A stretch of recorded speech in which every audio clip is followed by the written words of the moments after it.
Hello, welcome to Stageworthy. I'm Phil Rickaby, the host and producer of this podcast. Stageworthy is Canada's theatre podcast, and on Stageworthy, I talk to people who make theatre in Canada, whether they are actors, directors, playwrights, stage managers, producers. If they're making theatre in Canada, I'm talking to them. Some of the people I talk to will be household names, and the rest are people I really think you should get to know. If you're watching on YouTube, please make sure that you like this episode. Leave me a comment to let me know what you liked about this episode. And if you like Stageworthy in general, make sure that you hit the subscribe button and click that bell icon so that whenever I release a new episode, you get notified that a new episode is available. If you're listening to the audio version, make sure that you're subscribed. Go to your favorite podcast app, search for Stageworthy and hit the follow button. And if you're already subscribed in your favorite podcast app, especially if you're subscribed on Apple Podcasts or Spotify, please do me a favor and go into that app and leave a rating and a review. Ratings and reviews for podcasts are super important. They help new people to find the show. Did you know that I have a Patreon? I do have a Patreon because I can't do this show without the help that my patrons are giving me. If you would like to be one of the people that helps me to make the show, I will talk a little bit more specifically about the perks that you'll get as a subscriber and just a little bit more about that at the end of the show, right before I tell you about who my guest is next week. But for the moment, if you're interested in helping me to make this show, I just want you to know, go to patreon.com/stageworthy and become a patron.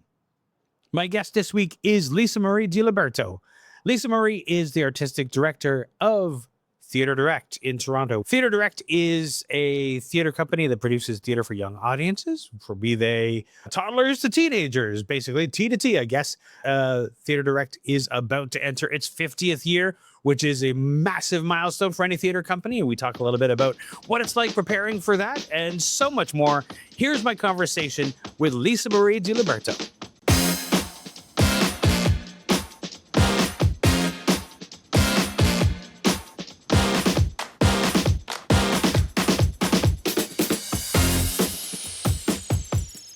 Marie DiLiberto, thank you so much for joining me. I really appreciate you coming on the program.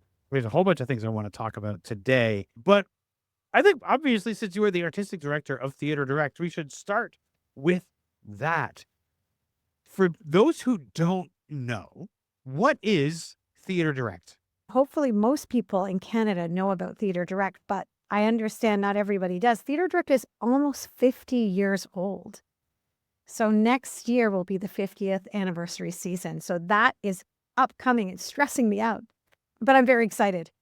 Theatre Direct was founded in 1976 by David S. Craig, a really amazing artist and creator. And actually, he's begun collaborating again with the company now for the 50th anniversary. The company creates, produces, and presents theatre for young audiences.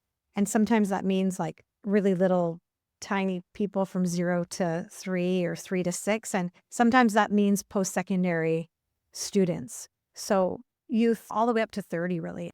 And so the company also has work that we do with children. You know, there's, depending on the artistic director and what the ethos is, so work that incorporates children in the performance and creation of the work. Although it's not a theater school, you know, a lot of people ask, you run a theater for young audiences company. Can my kid do acting there? And yes, of course, we have programming for that. But mostly it's us hiring professional actors to create work, develop work, or produce and present work that we then present at theaters, in community settings, and tour to schools, both in Toronto, provincially, and nationally, and sometimes internationally as well. As the theater is, the company is heading into its 50th year, that's a big legacy, 50 years. How do you plan for that? How do you celebrate 50 years? I can understand why that's daunting as the artistic director. How do you plan for a legacy like that? Well, you know, Phil, I've been thinking about it for quite a while. This is my 6th year, so that'll be my lucky number 7 year at the company for the 50th anniversary. Fortunately, I have a lot of experience working with archives and stories from the work that I did previously to this post. So I've been really thinking about how we can capture the memory and legacy of all the people that have contributed to the company. We've been working over the last couple of years to get all the archives out of the storage. They're all out of the storage and off the shelves. And we've gone through them systematically, cataloging what's there, trying to put those in order. So that's been done. And also going through that, looking at all the names and the people that have contributed and starting to make a list of those people that we want to invite back. It's really interesting because I had one of our summer students doing that one year, and you really can't find a lot of those people online that were there 50 years ago because there's not a lot of record of their work online. That's not where their work lives. So that's really interesting as well to think, oh, there's maybe an obituary or a couple of things from their family or personal life, but that's just not the way that we cataloged our work back then. It's hard to even imagine, but it wasn't put online on websites. And even if it was in the press, often that's kind of turned over. But I'll just say we've been making a list of these names of people that we want to invite back. And then we'll have a big celebration at the Canadian Theatre Museum, actually, in the end of April next year. And during that celebration, the plan is to perform the archives in some way. So to create an exhibition, but also have different groups of kids performing the archives. Hopefully from very, very young all the way to David S. Craig, who is the founder, performing different decades. So we're looking at 5 different decades and 5 different 10-minute performances. That's the plan right now, though I've gone through many plans in my head. I'm really a kind of person that looks at the next thing in front of me, and I'm planning a little bit, like getting things ready. But when I get in the room with all those archives, or, in the room with all of those ideas, and it's a time to really dig in, that's when I'll really dig into that. But the plan also is to interview all of the artistic directors over the past, and all of those kinds of things. And we'll make an exhibition for the Canadian Theatre Museum as well. What an exciting place to celebrate 50 years, to be able to do that at the Canadian Theatre Museum, which is something I'm super excited to dig into when it opens, just to be able to go through everything that they've got going on. And, with a 50-year theater company, it's perfect to just bring that out there. I think so. And we should get all your podcasts in there too. I mean, they've been doing all these things called the Legend Library. So they've been interviewing people as aging, these kind of legends, but the work that you're doing would be a really great addition to the Canadian Theatre Museum for sure. Eventually, my plan is eventually to, I don't know, gift it to the museum, because it's, at this point, 456 episodes today. And so we'll see how many it is once it's finally done. But it's the kind of place that I would like those to live. That's amazing. Capturing these stories and this work that people are doing in the moment that they're doing it. It's because the work we do is so ephemeral. It's so valuable and so important. And I think a lot of us don't take the time to document. Well, we document what we're doing, but then to talk about the process, or, and even if we do document it, where does it live? Now it's not lost in a box, but it's lost somewhere in the back file of your computer. Yeah. So collecting all of these stories, it's really amazing. I'm sort of obsessed with that kind of thing, and looking at the history of theater and different theater movements in Canada, especially the ones that are really at risk of being lost. And how do we, because our work isn't recorded in this way. It happens in a moment. So it's only the recording of the event, but the event itself, It's one of those things where I think for me also, so many people in this industry don't get interviewed. That's true. There are people who, headliners at Stratford, people who do the big shows at Mirvish and things like that. They often are the ones who get interviewed, and there's so many people making theater in this country that we don't hear from. So amazing. I'm curious about your journey to become the artistic director of Theater Direct. We were talking before I hit the record button about going to George Brown Theater School. When did artistic directorship become something that you thought of or wanted to do? Oh, well, I think really it's a tactic to be able to continue being an artist here in Canada, to become an artistic director. I find that that's one of the methods, or one of the paths that we have as artists to carve out a life or a career in working in theater. Unfortunately, we don't have so many companies or ensembles. We don't have contract work. And I know you've talked about this before on different episodes of the podcast, but if you go to Europe, they have a company of artists in each theater company, and they hire 5, 6, 7, 10 artists, actors, technicians, stage managers, and they're on salary for an extended contract, and they do all their work with them. And it's so well funded. And that's amazing. But we don't have that here. So I became an artistic director.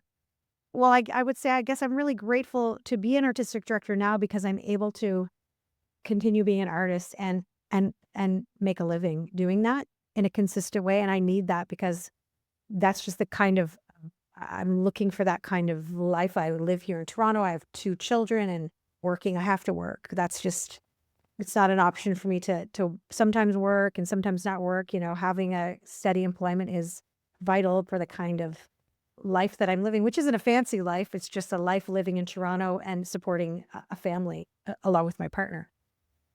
But Phil, I would say when I graduated theater school, George Brown at the time, when we went there, man, it was a lot about commercial driven work and success, having a certain haircut, getting a headshot, getting an agent, getting into commercials, getting on TV, selling things. I didn't want to do that.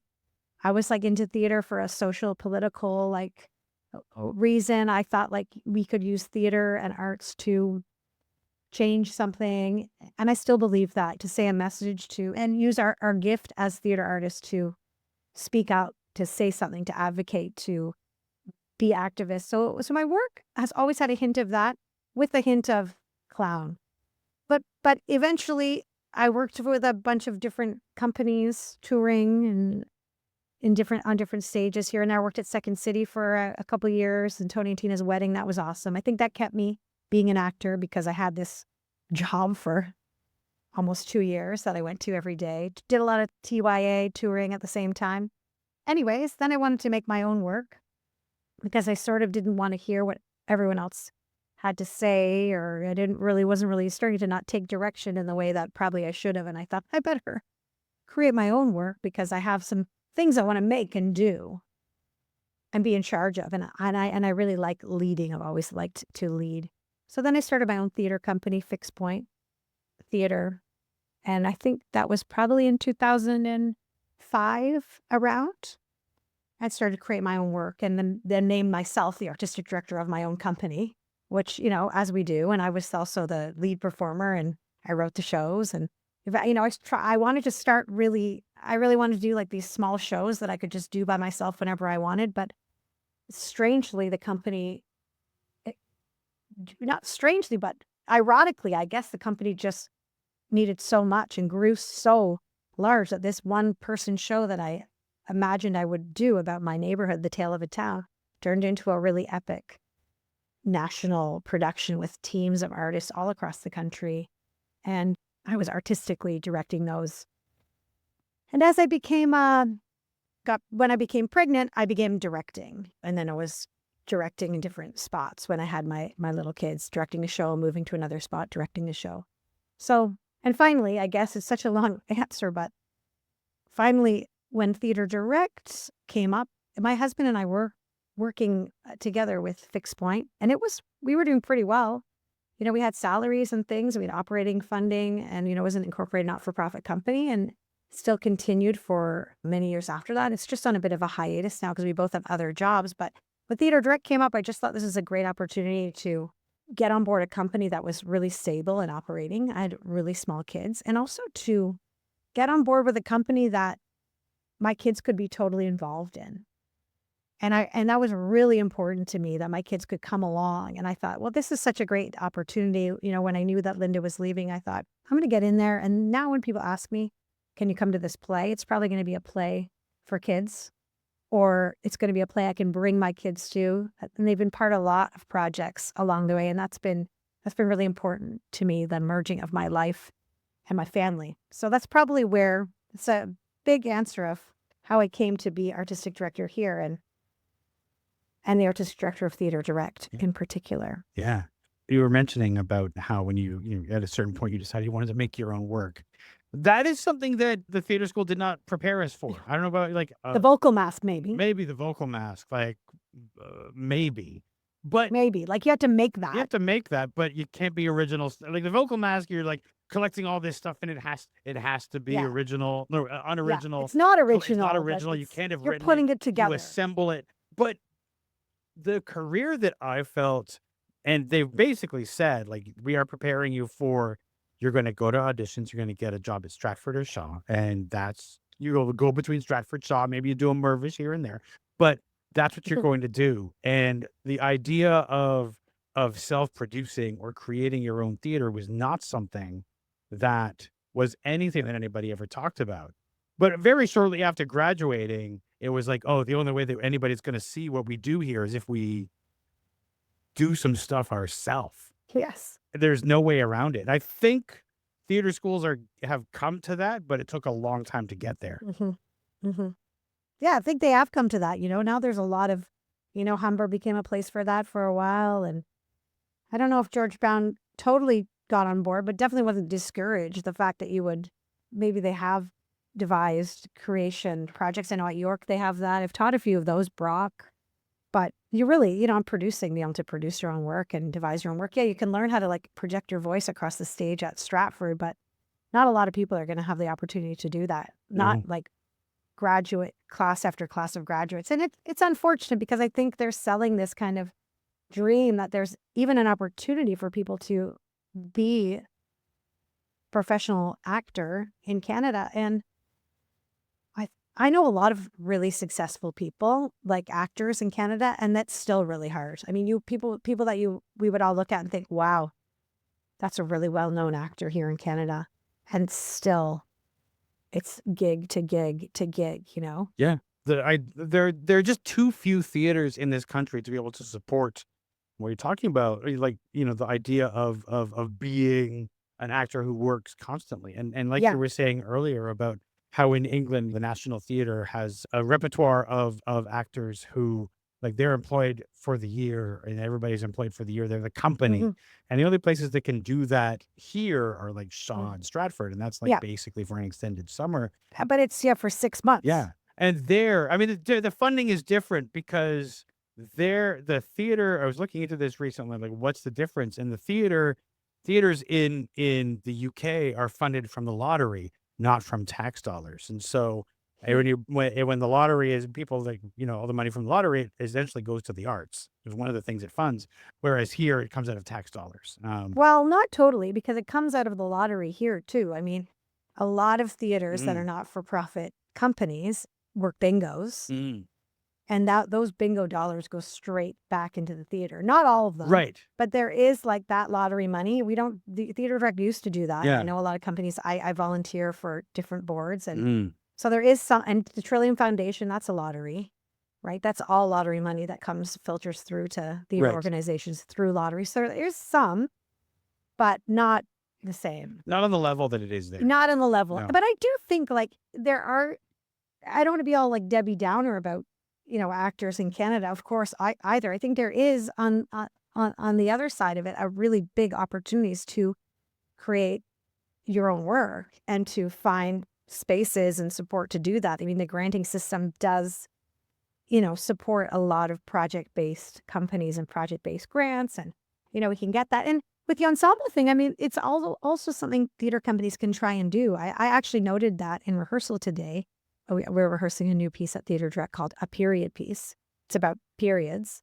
And it's a really amazing, like, feminist play, these two young creator performers. But the sound designer on that show is one of the actors from our Raccoon Solstice show. And the video designer is the person who also did the sound on our last show, and blah, blah. Like, the designer for this show was the creator and performer for another show. So I'm seeing the faces of the same artists 2, 3, sometimes 4 times for 4 projects in the year. And I'm doing that on purpose, not because I don't want to give other opportunities, but first of all, you're looking for people that you can work with. And these people are so talented, right? Because of the way it's been here in Canada, we have to learn so many things. I mean, we can do theater, podcasting, recording, design, music, all these kinds of things, artistic directing, producing, even though we're trained as classical actors at George Brown Theatre School. So, and I'm really happy to think, oh, maybe these artists are able to string together something if I can give them 3, 4, 5 contracts for that year. And same with the producers, because I could hire one producer for every show, but somehow what I try to do is take the money and string it together so that I can have a staff, so I can offer some meaningful employment to 3, 4, 5 folks that also can have benefits and work part-time. The only thing is, and I have to say this all the time, is that means that we all have to work on all the projects and do all of the work, So we're all like each other's crew, and we're all each other's ticket, front of house, and we're all each other's, we're doing all this work that you might hire people out for. That's one option. Or you say, I'll hire you because you're a really amazing person, and you're going to lead produce on some of these things and do some really amazing things. But on the other ones, you're going to have to probably mop the floor, take out the garbage, and be the front of house person. Because that's how I can string it together. It feels like, to me, like the kind of company that you would see in the old movies or something, where everybody works together, and you're in this show and you're the costume director. Like it seems like a very old style, like company kind of thing, which I think we could probably use more of, because that forms community that lasts longer than a single contract. No, Phil, it really is like that. It's a bit like a circus in that way. And once in a while, the staff or the artist will say, like, are we collaborating on everything? Like, it's so, and I'm like, yeah, we really are. We're just collaborating on everything. That's how we're gonna make this work. And I like doing it like that. Yeah. I really do. But everyone has their own style, It drives some people mad, but I think they also like it. But I think it's important that an artistic director brings their personality, their way of working to a company, right? You have to make it your own when you come in. You have to find like the way that you want to work within the company, right? Yes, you have to within that. That's what I do say that too. Like, this is kind of the way that I do things.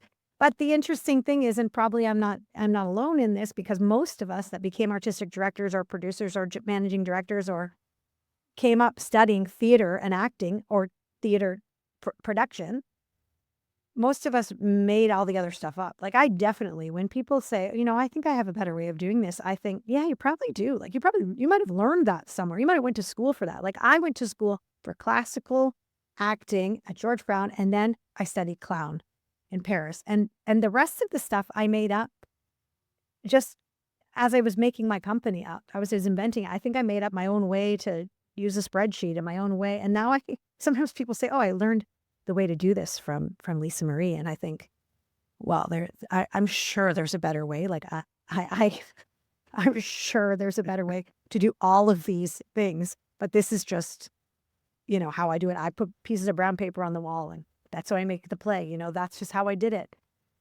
I think it's an interesting thing about being somebody in the theater, somebody who's an actor, is to all of the things that we ingest, all of the knowledge that we learn. And if you're producing as well, you're trying to make it work within also being an actor, being a director, and you do kind of become a very much a Jack or Jill of all trades. And the fact that you have the creative brain, which is why people say to companies, you don't want to hire an actor because they didn't go to business school, but they think creatively. You should be looking at that. You should be wanting people who have a creative brain, but we do. So we come up with our own ways of doing things, and they work. Yeah, and they work, and I do. It takes a lot of creativity to run a company and run a business. And I do think there's also, we can let actors, we can acknowledge that those artists that are working with us have other artistic dreams and pursuits. I try to really bring that in.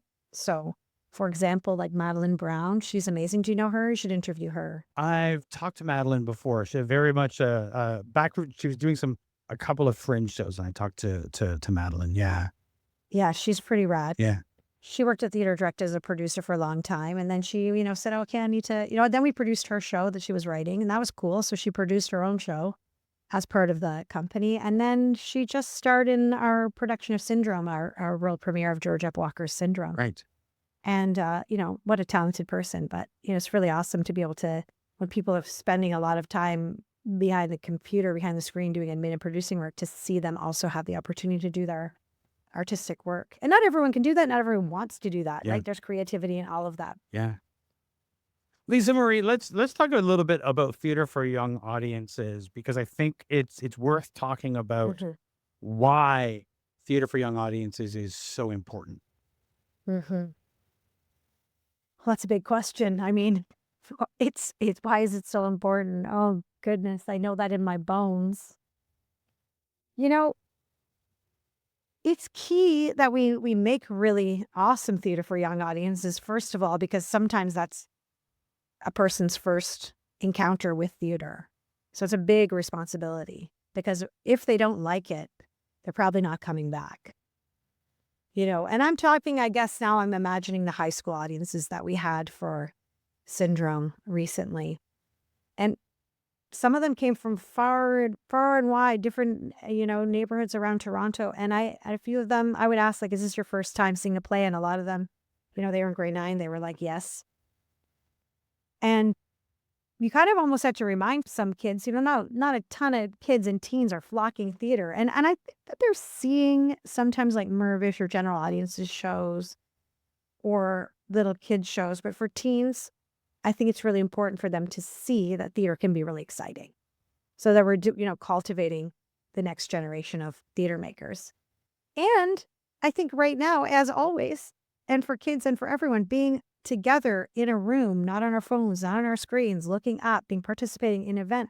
We are like, it's a small activist activation. I can't really find the word, but that moment that we're together in the room, experiencing something live, that's something that that we don't experience as much anymore. We hardly experience those things in our public life, when we're standing at the bus stop, when we're, waiting at an office, when we're going on a walk, we're stuck to something else. We're not like live in the moment. I think theater asks all of us, and kids, especially, that, trains them at the beginning of your life to look up and to use all their senses to notice where they are and who they're with, and that we can share experiences together. Remember that we all are connected in this way. Yeah. I mean, Yeah. theater has that thing where, it's not a movie. Everybody's in the room, Mhm. including the performers, which for kids who haven't been to the theater must be a new experience. I think you started to say that sometimes you have to remind people that this is not a movie. Oh, I do. I Yeah. say that. I said at the beginning of Syndrome, like, this is not a movie. There's no screen. So, you can, and you can react. The teachers are like, be quiet. And I say to the teachers, just like, it's okay. They can react. They can, if they're going to react negatively, that's not their fault. That means the play's bad. That means the play's boring, or, something like it's our job to engage them and to solicit their reaction, the reaction that we want. And they come in there. Like, one time in Syndrome, there was, we were in Parkdale, the Assembly Theater, great spot, really cool, amazing spot. You know it? Oh, yeah. It's just like, and I think a garbage truck came by, or a siren, or an ambulance at the same moment they were talking about the police, and someone said, "Whoa, that was so cool!" Like, that you had like the siren out the window, and while you were talking about the police, and I said, "Well, that was just a coincidence. That just happened right now, and that will maybe never happen again. That only happened right now in this one time that you were here to see this experience, and this experience that we shared will never happen again." So what's so important about that? Gosh, like, it's hard to put a finger on it. It's something that like, it's getting used to impermanence, right? Like the idea, because theater, the experience of watching a play, this performance will only exist right now at this time. And it'll never be exactly this way again. Actors are, the actors have to let it go. The audience has to hold it. And like, this one's mine. It's a thing that we don't get anywhere else, because TV you can rewatch, and movies you can rewatch, and pretty much everything you can rewatch. That we are together, we Yes. are alive, like, remembering that we are together, we are alive, like what we say in the moment affects someone else's emotions. Like, it's something about that. I was thinking, as you were talking about some of the audiences, like especially some of the high school audiences, I do know there are a lot of kids of a high school age who are interested in theater, and their experience of theater, because they can't afford like Broadway tickets, is watching what they're calling slime tutorials, the bootlegged video of plays on their computers, and that's how they're experiencing theater, which is not it's not the full experience, because to get that you have to be in the room. I Mhm. understand why they do it, because they can't afford to go see the show, but it's almost like you want people. And you were talking about cultivating the new generation of theater makers, but we also need to cultivate the new generation of theater goers, people to Mhm. make that a habit in their lives, and to Mhm. understand like why this is different from watching it on your computer screen, or watching a Mhm. movie, or watching TV, because it is Mhm. so different. Have you noticed the kids comment on the difference? Yeah. Do they experience that? Yeah, I definitely. I mean, it's about this thrill that they get from being together. I mean, they come out, they're like, "Whoa, was that like how did you put that all together?" That's their obsession with like, how did you learn all those lines? Like, how long did this take? How did you put that all together? The kinds of feelings like it in many of those, because we just came off syndromes, which is why I'm referring to a lot, but in many of them, like there was no force. I mean, they were reacting. They were, someone said in the play, as part of the play, "Does anyone want the last honey dip of the Timmins?" And all the front mowers like, "I do, I do." Like as if they were like kind of in there with us. But to comment on what you were saying too about like they can't go to Merge and they're watching this Slam TV or The whatever. slime tutorial, yeah. Yeah. Yes, sorry, because I don't know much about what's going on there. I should, as a person who creates theater for that age group, but I'm real diehard, like, theater is well, let's just keep it on track, like, keep it theater. I never really got into all the media mediations of theater during COVID, I really didn't. I wrote a lot of papers about how I thought it was not actually theater. But anyways, I think it's on us to bring the theater to those kids, It doesn't have to be at Mirvish. That was the cool thing about doing that play at Assembly. Tons of kids from Parkdale High School came. They were seeing a play like in a crowded little room where they're sitting on the floor, and we can bring it to their schools. We can bring it to the alley. We can bring it to the park. We can bring it to the community center. Like, theater doesn't have to be there. We know that now, especially like it's exploding almost in Toronto, the site specific work that's happening in every corner. There's so many great ideas. I remember, and you probably do too, like when there was a time, and I'm sure it goes in waves, where site-specific theater was really, Hmm. it Hmm. was jaw-dropping. People thought, "Wow, they're doing plays in warehouses and other buildings," and people have been always doing that, of course, but now, like, we're seeing that everywhere, and we can keep doing that, and we can do that for kids too. Like, we can bring theater. They don't have to. Kids don't wanna sit down. That's also why I changed a lot of this style of work, and I'll be honest, I've been curating work that follows the trajectory of my own kids' ages, because I'm interested in what they're interested in, and I can understand that age group better as I parent them.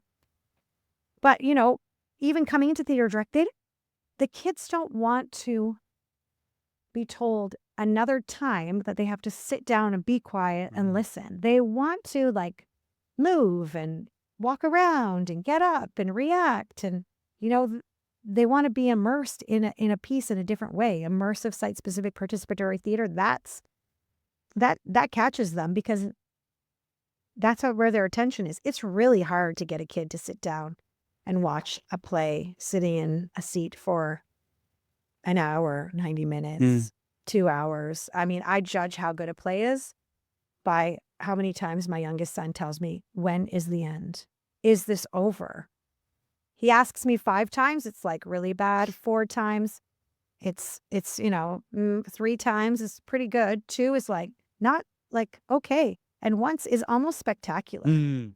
Yeah. because he doesn't wanna sit and watch the play in that same way. What kid does? I mean, I think that's the No. thing about kids. Once they're, when they're quite young, is we can't expect them to sit and be quiet, and that's why a lot of the shows like the Panto is so active, and the kids Oh, are yeah, it's encouraged so to be great. loud They and love to it. to call back. It's almost Shakespearean in the way that they get the kids to be active, because if you were to tell the kids to sit down and be quiet, that's going to last 5 minutes because they're going to be not paying attention Yeah, anymore. they get a little bit bored. There's this company we've been working with in Sweden called Unga Clara. They're the National Theatre for Young Audiences company in Sweden. They're really amazing. I met one of the co-artistic directors there, and just struck me. We were both wearing like a hat, and we looked, and we both wanted to make this kind of like participatory, site-specific work in small spaces. Anyways, we started to connect more and more, and he came over to do a workshop here with our artists about how to really create work from a child's perspective. And that was really interesting. One of the big things he said that I always listen to is that the kids mostly didn't choose to come. It's different. It's a different contract. They're sent there or brought there or put there. They didn't pay the money. They didn't seek it out. So when we meet them, we have to acknowledge that. Like, okay, you're here, and I know maybe you didn't want to come here, but all right, we're here together. I'm gonna ease you into that. I'm not gonna pretend like you're here. I'm so glad you're so glad, because maybe sometimes they're not so glad that that's the thing that they had to do. Yeah, no, that's Yeah. true. That's very true. It is a very different audience, and they're going to react the way that they react. When I was at George Brown, we were doing our children's show, which I think we did in second year. Oh, did you munch? No, we were doing different ones at that point. We did Aladdin. We did a little thing for Okay, Aladdin. nice. But as somebody said, kids are honest.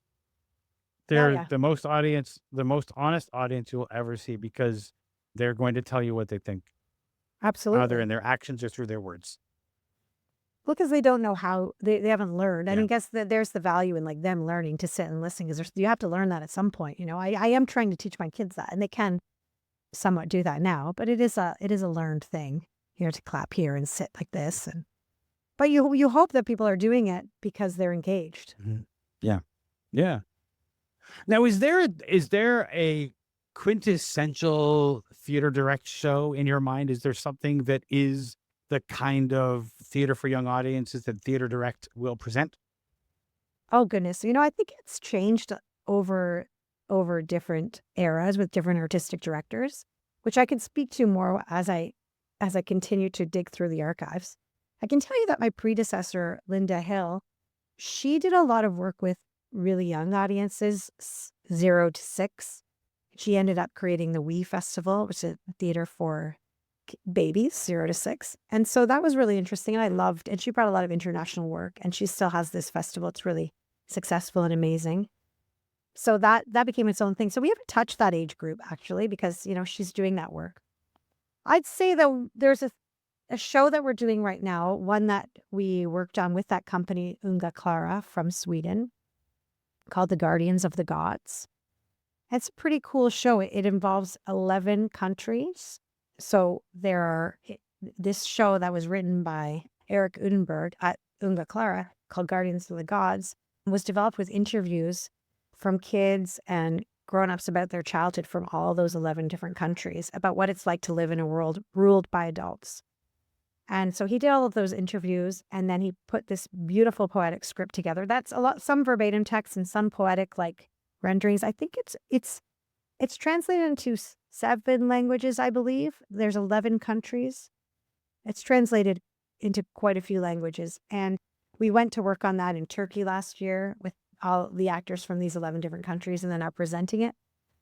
What makes it something quintessential theater direct, even though we didn't create that play, is that I think what I'm really interested in is how this work is for a smaller group, a smaller audience, and it's really participatory. There's no fourth wall. There's never someone like carrying a backpack and pretending they're like a tiny kid, like going to school. Like, they do put on different characters, but we're really trying to like connect with the kids and not fool them. So not really talking down to the kids. And yeah, a lot of the work that we're doing is presentational as well. So connecting with the kids and really talking to them like that they're there. So we're not pretending we're in a bedroom and they're looking in, and it's nighttime and we're about to go to sleep and they're looking in, but they're there with us.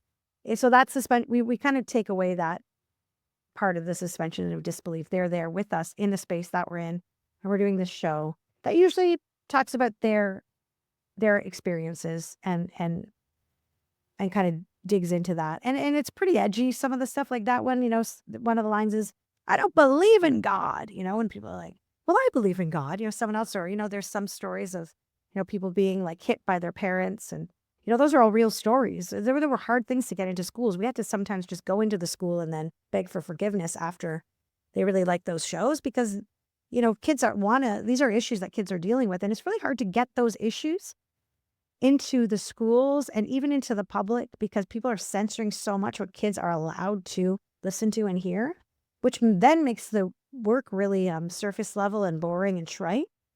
So, we really want to deal with these challenging themes that they're actually thinking about. But it's tricky. It's tricky to get them past the gatekeepers.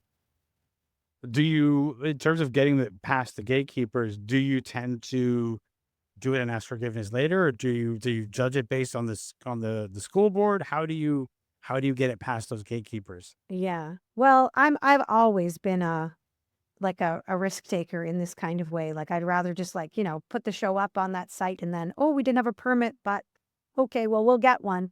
Then as I start to work more and more above board with Theatre Direct and unions and, producers or like, do we have a permit for this? Or are we allowed, or should we vet the script with?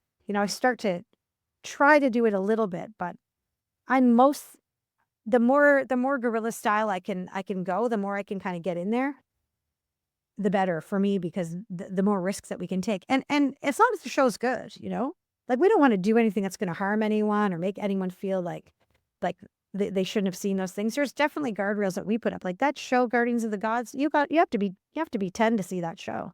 Some people said, like, oh, bring my 8-year-old. And I said, no, like, it's not for 8-year-olds, but it's for 10-year-olds. But, most grown-ups wouldn't talk about these things with a 10-year-old. But 10-year-olds are the ones that told these stories. So it's kind of our responsibility to kind of get these stories to the kids.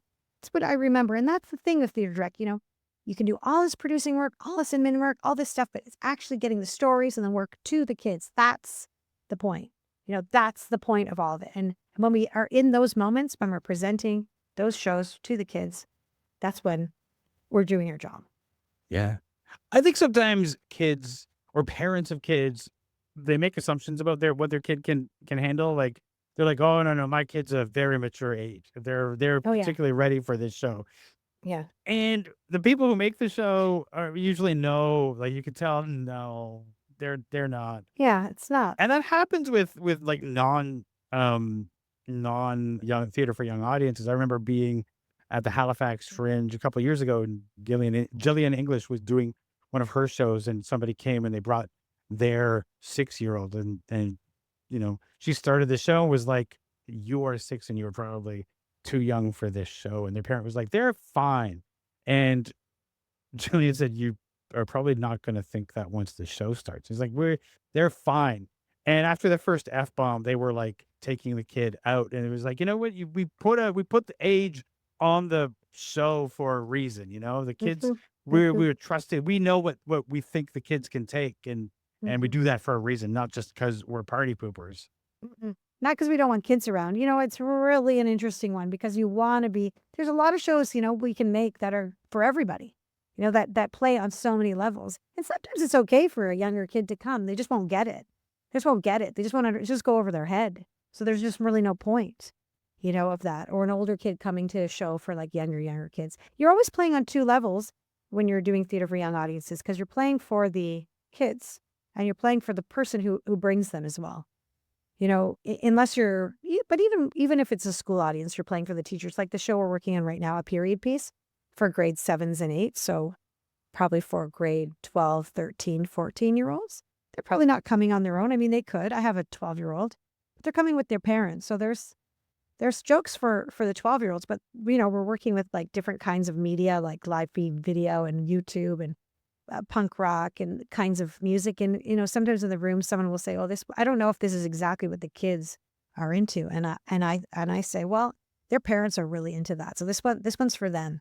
Like the kids will get it enough. And then we'll go back to like exactly what media channels they're all using. But, if we get in there, we can see something a little bit retro or so, that also helps, because they're also the audience. You're not just making it for the kids. You're making it for the grown-ups who are bringing the kids, who are paying for their tickets or coming back. So it's tough, it's a tough balance. Yeah. Well, you do need to do it for the person who's bringing the kid, because if you Mhm. bore them, No, they're not going to bring the kid back. They're gonna be like, I mean, the kid enjoyed it, but I was kind of bored. We'll find yeah, something else to do. yeah. Like you can't, you have to be able to entertain both on some Mhm, level. mhm. Yeah.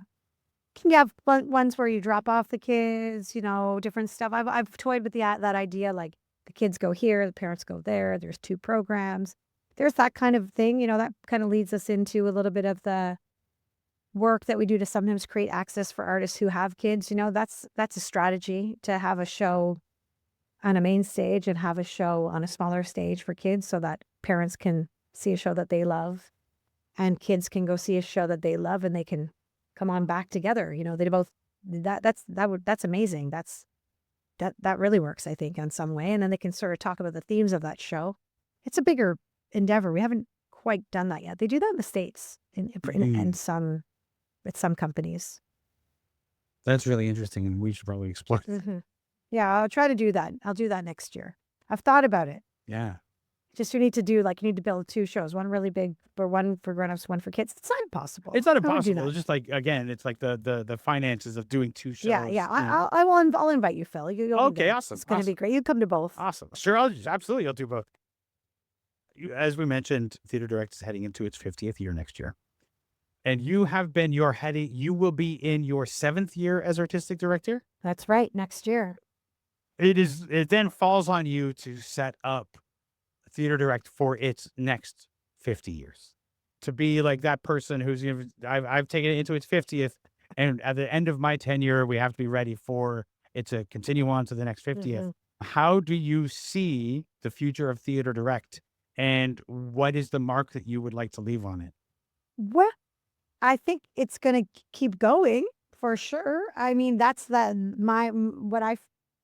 job I want to do is make sure it's in a good position to keep going and keep growing. So that's, just in the immediate future, that when I leave it, resourced and with new work that it can continue to run and do. But I also think that the next artistic director will decide sort of where they want to take the company from there. It's hard for me to know what's next and what's going to excite the next person. I know I definitely took things in a bit of a different direction based on my artistic. That's the beauty of getting a role like this, that you can come in and think, okay, I'm going to do like site specific participatory work in different weird places, and that's going to be my mark.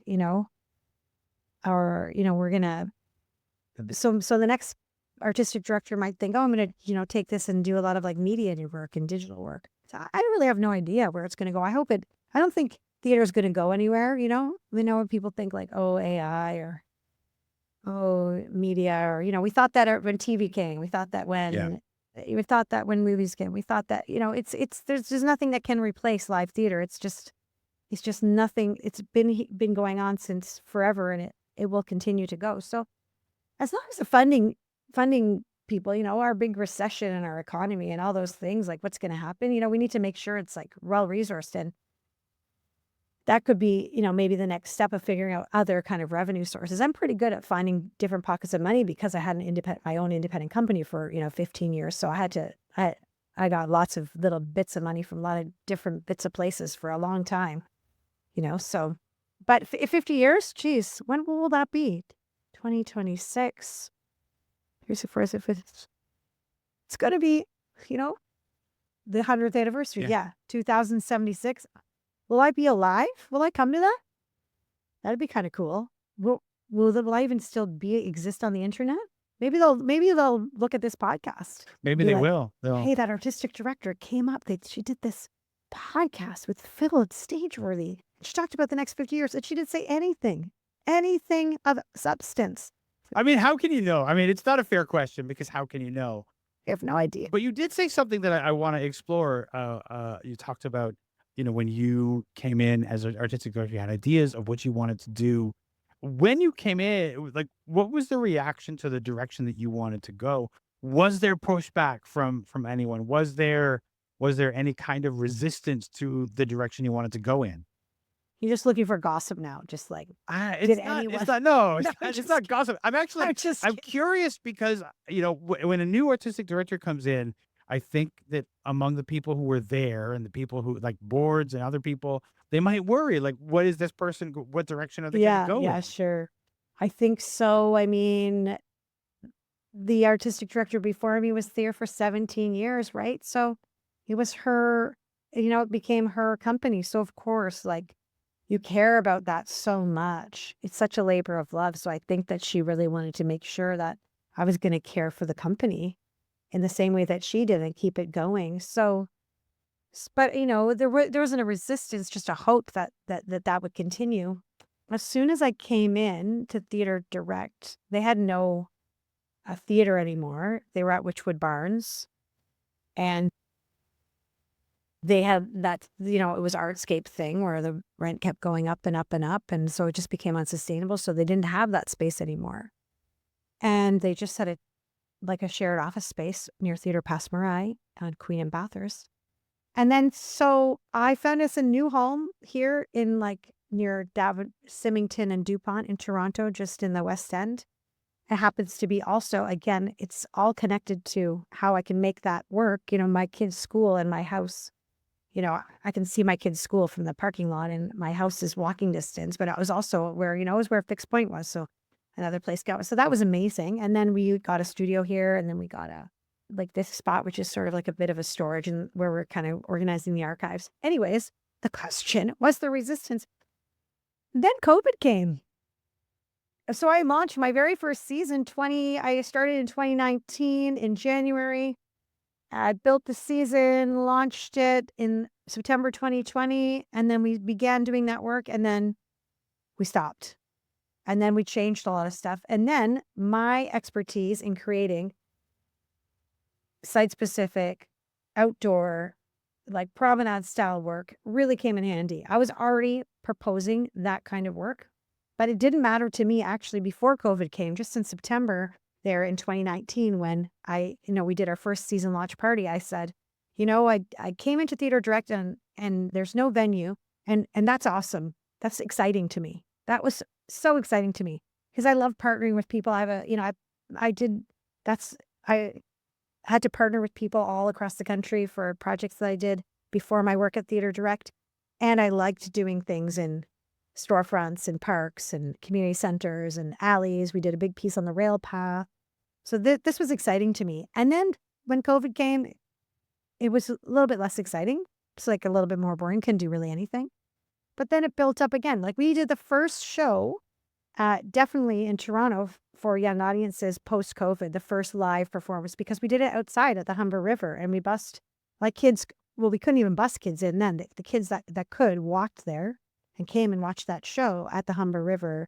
It was Finding Home, a Salmon Journey Upstream by Animacy Theatre Collective. And that was really exciting. And we had kids come there, even because, like 2021, 2022, still groups of school kids weren't going in theaters to see shows for a while. Yeah. So I think people were pretty happy with the direction that I took the company in, and everyone was pretty knew that we were all doing our best because we were going through that really intense time. Yeah. COVID, the COVID happening may have derailed some plans, but it also presented opportunities to you in terms of like how you're going to present. In fact, it derailed things so much that like coming back almost a fresh slate. Yeah, that's right. That's right. It did give me the opportunity to do some of that exciting like site specific work, and then and do some online stuff too. One of our plays, Eraser, during COVID, it was the first partnership between Theater Direct, Young People's Theater, and Rosny Theater. We got in the room to do the workshop production of that, and someone from YPT who had been there for a long time. So this is the first time the three companies have partnered, because that there's been such a competition between companies, for so long, and NTYA companies. And I just didn't live in that world because I didn't live in that kind of institutional world. I was we're running an independent company where like we just all were hoping that some of us got something that we could share with each other. Was it different? So I said, well, why don't we partner? Because also, if we partner, then more kids get to see this show. That's the point. That's why we're doing it. We're not doing it to see like the kids that come to mine or come to yours. Like the show goes to all these kids, then that's great. And then that show ended up being a show called Eraser. Oh, what was it called?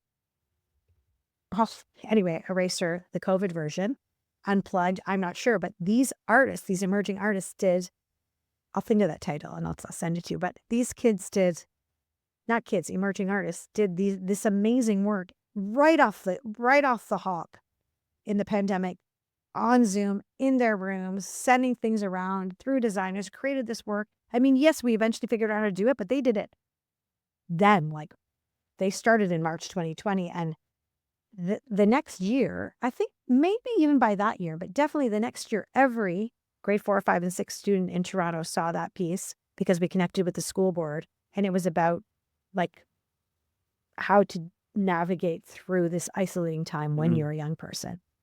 It was a really excellent piece. So we were able to like pivot in that way. You can say that word again. Yeah. I think the idea of competition, I think is kind of damaging in theater. Like the idea that the theaters are competing with each other. I think it needs to be forgotten. Like Rosny theater, we're all buddies theater. now. We're all buddies. Yeah. I was like, let's go, let's collaborate. And they were like, yeah, I want to too. There was no resistance. Like, Yeah. I just don't think that was something that was like the norm. No. And now it we isn't have to. generally, but I think it's so harmful to have that outlook in the theater because our audiences, like people who go to your show, they're going to come and see my show. Like, Yeah, that's how we expand audiences. absolutely. Every time I see a good play, I think, okay, this is good. This is good for all of us. If you see a bad play, you think, come on, like these people aren't going back. I can't invite them to see my play because they didn't like your play, but a good play. And then in particular, a good play for young audiences. Well, that's a win for all of us. Yeah. That means those kids and those families are going to say, I'm going again to see theater, Yeah. Yeah, no, there's been a lot. And now like really, I was talking to the Canada Council recently and they said like in the core grant applications, there are so many partnerships. I mean, almost everybody is partnering and collaborating, like the huge institutional organizations down all the way to the indie companies because resources are becoming more and more scarce, or the feeling that they're becoming more scarce. People are safeguarding by doing all of these partnerships. And I think that's great. Yeah. I think that's great. I think that's bringing people together in a way. It's great. However, it might be a way to, maybe less artists are being hired because more shows are being put together. I'm not sure. I think we will see, and it is like that dangerous, like slippery slope of like, yes, we're able to do this and get more resources, but are fewer people being hired. I think I think the next few years are going to be there are going to be changes in the next few years because I think that we're going to have to learn how to bring in new audiences more than we ever have before. And one of the things that we will have at our disposal, like I was talking with Rebecca Northern just a few weeks ago, is the fact that theater can never be AI. Yeah, no. You will always know that what you're seeing is real people on that stage, made by real people in that room. And so, and I think people are actually hungry for that. That's why I don't think there will ever actually be effective AI actors, because people want to know that there's a real person. And absolutely, I think the work that we do it will set us apart, and people will be hungry for it, I think. Always has been, it's always been there. It always will be there, just to be alive. Anyway, it exists in all the rituals that we do. Yeah. Anyways, you're not going to have like an AI funeral or an AI wedding or an AI birth, so those are, and just the same way, you're not going to have an AI theater performance. They're just, for sure. I think somebody will try, and I don't think it will work because theater needs to be in the room. I think somebody's going to try. Everybody's going to try something. And that could be kind of be interesting. Then there'll be a play about that. There will be a play about that. There'll be a lot of plays about AI. Yes. Yeah. But I think theater's like, I think it's on and up, even though we don't think so. We don't think a audiences aren't coming back, and they haven't come back in the way that they were before, talking to a lot of bigger institutional organizations. They say like they haven't, they keep saying like they haven't come back yet. It's not quite there. And then finally people realize it's just not going to be the same as it was before. Those audiences, the way the audiences participated and subscribed and, in terms of subscribers and the way that's not the way it is anymore. It's different. It's just different time. But it feels like there's more interesting proposals in site-specific work and work that's happening across the city, the little bit of more risk-taking, Yeah.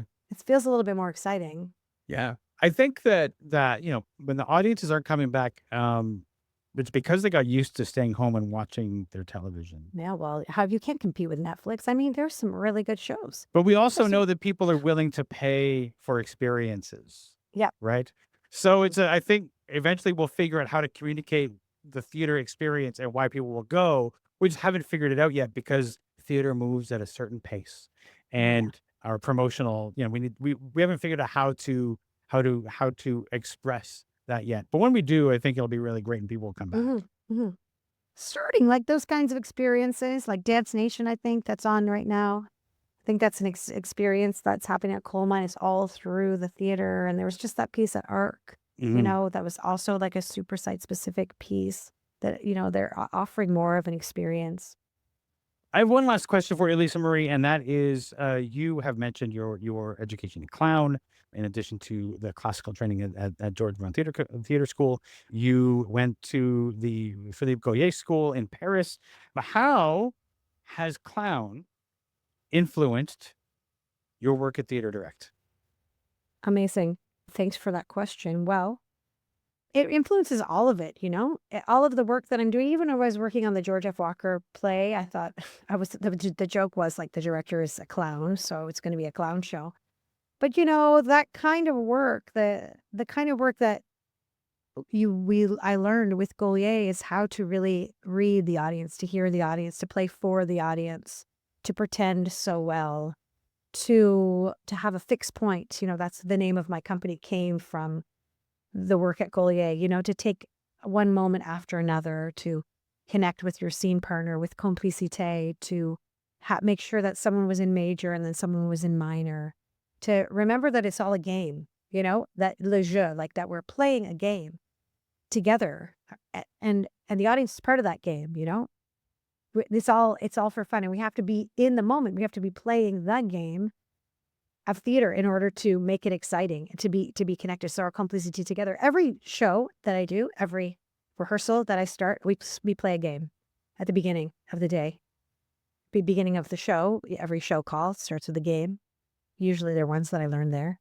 Every day of rehearsal starts with a game, because it reminds us that we're playing together. And if you're playing a game and you are thinking about something else, or thinking about yourself, or inside yourself, then you're forgetting that. Then the ball drops in that game, and you forget that you're there to be present with the people in that room.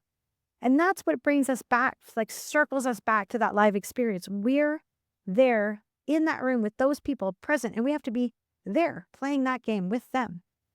And so when we're not, like, that's when it doesn't really work. And that's a special thing that we could do, is be in the game, playing in. That's why Philippe Gaulier for Stage is le jeu. He influenced my life a lot. He passed away recently. I brought him here twice to Toronto. I studied with him in Paris, first le jeu, and then I came back. It was when I was doing Second City. Helped me a lot with improv comedy, timing, comedy. Most beautiful characters. It's not just clown that Philippe taught. It was clown, bouffon, neutral mask, tragedy, melodrama, vaudeville. Beautiful, beautiful work. And then I brought him here to Canadian Stage when I was working at Canadian Stage. Fixpoint brought him here, and we did a stage. I think there was over 30 people came from across the country to study bouffon, and that started to spread around. And then I brought him back here again, and he did a clown workshop with another 30 artists at the Russian Hall, just on Queen West near Passe Muraille. And then I took him to Chicago and Los Angeles, like produce workshops there in both those places. And that was extraordinary to spend time with him like as a mentor and a friend and a teacher. And he was really a brilliant person. He's one of those people that you could look and to see what you were doing and just say, like, just move your head like this way a little bit and like look up a little bit and then speak in just a little bit of a lower voice. Go, stop. And it was brilliant. And it didn't even matter if he spoke that language or not. He had a real beautiful, masterful, genius way of understanding theater that I try to bring into all of the work that I'm doing. I guess that is something that connects all of the work that I'm doing at Theatre Direct. It's all connected to those points that I learned through my work with Philippe Gaulier, complicité, major minor, Fixpoint, and play. Lisa Marie, thank you so much for joining me. I really appreciate this. Well, thank you, Phil. It's so nice to talk to and listen to and ask all these questions. Thank you for listening to this episode of Stageworthy. In a minute, I'm going to tell you about who my guest is next week. But first, please let me tell you about my Patreon. I can't do this show without the people who've chosen to back me on Patreon. Even though a podcast is downloaded for free, there are still costs involved in making the show. I don't have advertising. So the only way that I can pay for the things that are needed in order to make this show, I need you to become a patron. It costs money to make this show. It costs money to have a website, to have editing software, to have a hosting application for where I can post the audio files and make them available for all of the podcast downloads. There's so many little things, and I have transcripts. And although there are some free transcription services, they are generally bad. And so I have to pay for good transcripts. And so I'm doing that now.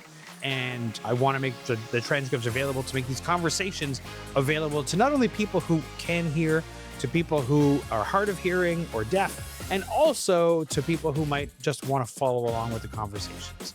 I think transcripts are really important to have. And so to do that, I need the backing of people on Patreon.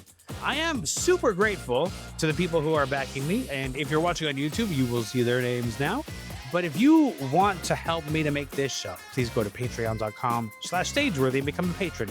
Patrons get early access to episodes. We'll have some conversations about important issues in Canadian theatre and just generally a talk theatre. And the more people who join the Patreon, the more I will be able to offer my patrons.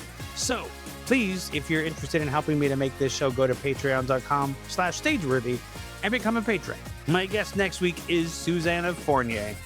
Susanna is an award-winning Canadian playwright, and she joined me to talk about her new show, Take Rimbaud, which is opening at Buddies and Bad Times Theatre in association with the Howland Company. And you will hear that conversation next week on Stageworthy.